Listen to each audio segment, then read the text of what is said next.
টানছি। আমি সাংবাদিকদের এই সমস্যা জানি বলেই আমরা এই যে স্পেশাল পেনশন স্কিম যে দিয়েছি, আমি মনে করি আমাদের প্রত্যেকটা সাংবাদিক যদি পেনশন স্কিমে এখন থেকে যুক্ত থাকে কাজে, তাহলে কিন্তু একটা অন্তত ভবিষ্যৎ একটা নিশ্চিত হতে পারে। সেটা আপনারা সবাই করলে ভালো হবে।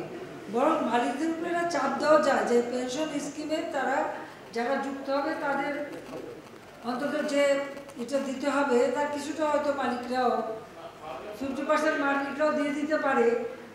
তাহলে যদি দেয় তাহলে হয়তো যে বেতনে দিই পেনশন স্কিমে যে মানে টাকাটা জমা রাখতে হবে তার কিছুটা মালিকরাও দিয়ে দিই, তো দিয়ে দিলে তো তার কিছুটা বাড়লো।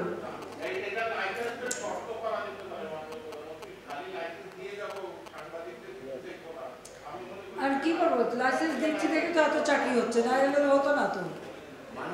না না, লাইসেন্স দিচ্ছি বলে তো চাকরিটা হচ্ছে। কিন্তু প্রভিডেন্ট ফান্ডের টাকাই দেয় না, ওখানে আইন আছে ওয়েস্ট বোর্ডে যে যতটুকু শ্রমিকের কাছ থেকে কেটে নেওয়া হবে সমপরিমাণ, ওয়েস্ট বোর্ডে আছে সমপরিমাণ মালিককে দিতে হবে। মালিকেরা কিন্তু সেটি করেন না।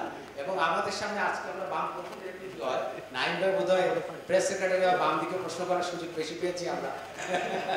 যাই হোক, মাননীয় প্রধানমন্ত্রী আপনি চাইলে যদি একটু আইন করে দেন, মাননীয় তথ্য ও সম্প্রচার মন্ত্রী সেখানে যথেষ্ট ভূমিকা থাকবে আমি জানি, এবং তিনি যথেষ্ট আন্তরিক। ঠিক আছে, এটা নিয়ে আমরা আলোচনা করবো ওয়েস্ট বোর্ডের ব্যাপারে। আর তবে এখন তো আমার একটা নব হয়ে আছে, সেখানে তো নব দিয়ে দেখানো হয়, তো আমরা কি করবো, কোথায় যাবো, যা তারপর বলবো। তো বেসরকারি খাত উন্মুক্ত করেছি বলেই তো কাজ, যেটুকু কাজের সুযোগ। আর আমি তো বললাম যে আমি সারা বাংলাদেশের মানুষের এই সার্বজনীন পেনশন স্কিম আমি আবারও বলবো যেটা নিজের ভবিষ্যৎটা রক্ষা করার জন্য এটা করা উচিত। আর একটা কথা আমি বলি, পেনশন স্কিম সবকটা ব্যাপারেই প্রযোজ্য, যেটা শুধু একজনই না। যেমন পেনশন যে চাকরি করে সে পেনশন পায়, কিন্তু পেনশন স্কিমে কিন্তু পরিবারের সবাই যুক্ত হতে পারে। বিভিন্ন ধাপ আছে, সেই ধাপে পরিবারের সকলেই কিন্তু যুক্ত হতে পারে। কাজে সেটা যুক্ত হলে পরে ভালো একটা নিজের মানে পরবর্তীকালে আয়ের একটা সুযোগ সৃষ্টি হবে। সে বিষয়টা খেয়াল রেখে সবাই কিছুটা তো নিজের মানে নিশ্চয়তা থাকবে ভবিষ্যতে।